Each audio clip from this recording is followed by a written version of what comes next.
आज जो समाज के सामने एक बहुत बड़ी बात है वो यह है कि आदर्शों की या अच्छी बातों की चर्चाएं करने वाले बहुत लोग हैं, लेकिन उस हिसाब से आचरण करने वाले लोगों की संख्या बड़ी ही निहायत कम है। कारण क्या है?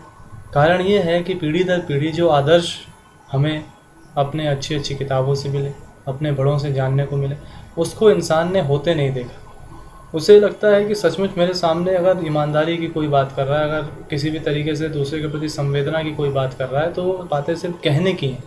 और वो सिर्फ कुछ ऐसे लोग करते होंगे जो इसके लिए आते होंगे, जिसको हम महापुरुष कह देते हैं। कोई ये मान ही नहीं सकता कि एक आम इंसान भी इन आदर्शों को अपने जीवन में उतार सकता है, क्योंकि आम इंसान तो रोटी कपड़ा और मकान, रोटी कपड़ा और मकान, इन्हीं तीन दौड़ों में पूरी ज़िंदगी लगाने को तैयार है। जो खुद ऐसा कर रहा है वो दूसरे को प्रेरणा देता है कि आप क्या ये ज़िंदगी जी रहे हो, कहाँ आदर्शों की बात कर रहे हो, ये सिर्फ किताबों में रहने दो, ये सिर्फ प्रवचनों में रहने दो। रियल लाइफ में ऐसा कुछ नहीं होता। लेकिन मैं मानता हूँ कि नहीं होता है। आप दुनिया के सारे गणित एक बार को हटा के तो देखिए, ज़िंदगी में आवश्यकताएं हमारी क्या हैं। आवश्यकताएं उतनी नहीं है जितना हम सोच करके, जितना कि हम चिंता करके एक अंधी दौड़ में लगे पड़े हैं। जो मुख्य बात यहाँ पर मेरे दिल में है, जो मैं कहना चाहता हूँ, वो ये है कि आदर्शों को सिर्फ कहें ना, उसको थोड़ा थोड़ा जीवन में उतारें। और यदि आप उतारने में आपको खुद पे अविश्वास है, तो कृपया दूसरों को उसका प्रवचन या उसका भाषण मात्र न दें।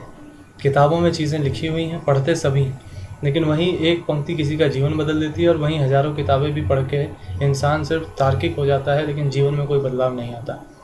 कहा जाता है भवानी शंकरो वंदे श्रद्धा विश्वास रूपणम, यानी शिव और पार्वती जी को भी श्रद्धा और विश्वास का रूप बताया गया है।